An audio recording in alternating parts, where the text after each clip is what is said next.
राजहट के आगे बड़े बड़े साम्राज्य नष्ट हो गए हैं, यह हमने सुना था। लेकिन वर्तमान में यही कहावत सही साबित होती नजर आ रही है अमेरिका सरकार के साथ। दोस्तों, वहां का मसीहा ट्रंप अपनी जिद के आगे पूरी अर्थव्यवस्था को तहस नहस करने में लगा हुआ है। भूखमरी, शटडाउन और आपातकाल जैसे अमेरिका की नियति बन चुका है। दोस्तों, शटडाउन का यह बड़ा इतिहास बन चुका है अमेरिका में। दोस्तों, अमेरिका की अर्थव्यवस्था कंगाली के दौर पर आ चुकी है। लोग चून भर एक मुट्ठी भर आटे के लिए तरस रहे हैं। दोस्तों, वहां की जो जनता है उस पर मुसीबतों का पहाड़ टूट चुका है। लेकिन फिर भी ट्रंप साहब है कि अपनी जिद से टस से मस नहीं हो रहे हैं। और दोस्तों, यह सबसे लंबा रिकॉर्ड बन चुका है। दुनिया के सबसे ताकतवर देश में कामकाज ठप हो पड़े हैं, जिसका सीधा असर लोगों पर पड़ रहा है।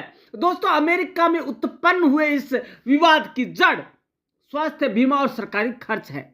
डेमोक्रेटिक पार्टी चाहती है कि आम लोगों के लिए स्वास्थ्य बीमा पर सब्सिडी बढ़ाई जाए और ट्रंप शासन द्वारा की गई कटौतियों को वापस लिया जाए। वहीं ट्रंप कटौती पर अड़े हुए हैं। अमेरिका में 7.5 लाख कर्मचारी छुट्टी पर भेज दिए गए हैं।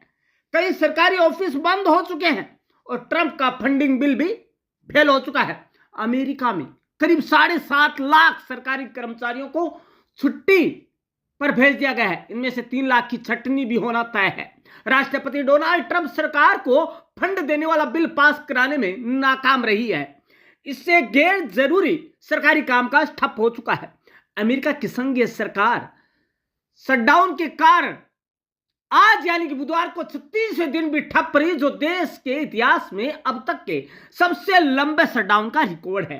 कांग्रेस द्वारा बजट को मंजूरी नहीं दिए जाने की वजह से संघीय कार्यक्रमों में कटौती, उड़ान में देरी और देश भर में संघीय कर्मचारियों का वेतन भुगतान ठप पड़ गया है और इससे लाखों अमेरिकियों का जीवन अस्त व्यस्त हो चुका है, या यूं कहें कि जीवन सड़क पर आ गया है। कई सरकारी दफ्तरों के दरवाजे बंद हैं, कर्मचारी घरों में बैठे हैं और सड़कों पर एक मुर्दानगी सी खामोशी छाई हुई है।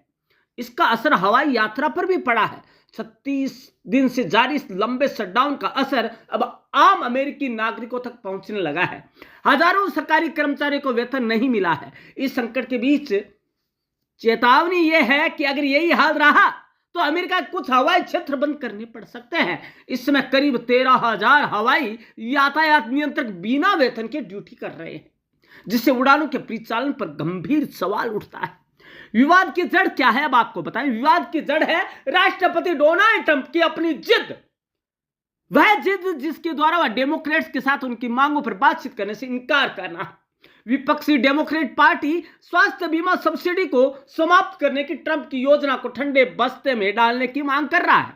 वहीं ट्रंप शासन इस योजना को पास कराना चाहता है। ऐसे में डेमोक्रेट ने जब तक मांग पूरी नहीं होगी संसद में सरकार के बजट को समर्थन देने से इनकार कर दिया है।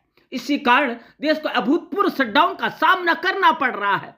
कहां से शुरू हुआ संकट, यह देखना जरूरी है। यह गतिरोध शुरू हुआ 1 अक्टूबर से, जब अमेरिकी कांग्रेस यानी कि संसद नए वित्तीय समझौते पर सहमति नहीं बना सकी। विपक्षी डेमोक्रेट्स और सत्तारूढ़ रिपब्लिकन पार्टी के बीच टकराव ऐसे बढ़ा कि सरकारी फंडिंग अटक गई। इसका नतीजा यह हुआ कि सरकारी कामकाज ठप हो गया। अब दोनों पार्टियां अपनी अपनी मांगों पर अड़ी हुई है और जिद के आगे पूरी जनता को झोंक चुकी है। दोनों में समझौते की कोई उम्मीद नजर नहीं आ रही है। इस बीच लाखों सरकारी कर्मचारी या तो बिना वेतन के काम कर रहे हैं या फिर घरों में मजबूर होकर बैठे हैं। अब शटडाउन का असल कारण क्या है? अमेरिका में उत्पन्न हुए इस विवाद की जड़ स्वास्थ्य बीमा और सरकारी खर्च है। दोस्तों, ट्रंप शासन द्वारा की कटौतियों को वापस लिया जाए, यह उनकी प्रमुख मांग है। दोस्तों, इसके अलावा अब आपको बता दें कि होता क्या आखिर शटडाउन। शटडाउन तब होता है जब सरकार के पास अपने खर्च चलाने के लिए पैसे नहीं होते हैं। अमेरिकी संविधान के अनुसार हर साल सरकार को सरकारी विभागों के खर्च के लिए संसद से व्यय विधेयक पारित कराना होता है। अगर यह विधेयक पारित नहीं होता तो सरकार के पास खर्च करने का कानूनी अधिकार नहीं होता, यानी कि ट्रंप को सरेंडर करना पड़ गया है। हम यदि दूसरी भाषा में जाने तो ट्रंप सरकार कर चुके हैं सरेंडर। नतीजतन कई सेवाएं, सरकारी दफ्तर, सरकारी एजेंसियां और सार्वजनिक सुविधाएं बंद करनी पड़ती है। दोस्तों यदि हम ये देखें इतिहास, तो दोस्तों आज तक का इतिहास ये रहा है, दिसंबर 2018 के बाद जो कि 35 दिन का था, उसके बाद यह शटडाउन 2025 का 1 अक्टूबर से लेकर अब तक 36 दिन का हो चुका है और अभी तक बदस्तूर जारी है। मतलब कि सबसे लंबा, इतिहास का सबसे लंबा ये जो है शटडाउन हो चुका है। और दोस्तों यदि इसके ऊपर ध्यान नहीं दिया गया तो दोस्तों यह अनियंत्रित होकर अनियमित काल तक आगे चलता रहेगा। दोस्तों आप क्या सोचते हैं, क्या वाकई में अमेरिका की अर्थव्यवस्था पूरी तहस नहस हो चुकी है? क्या ट्रंप बोरा गए हैं भारत पर टैरिफ का बम फोड़कर, या उसी में खुद ही अपने हाथ जला बैठे? दोस्तों जवाब आपका होना चाहिए। आपके लिए आपका कमेंट बॉक्स इंतजार कर रहा है। धन्यवाद दोस्तों।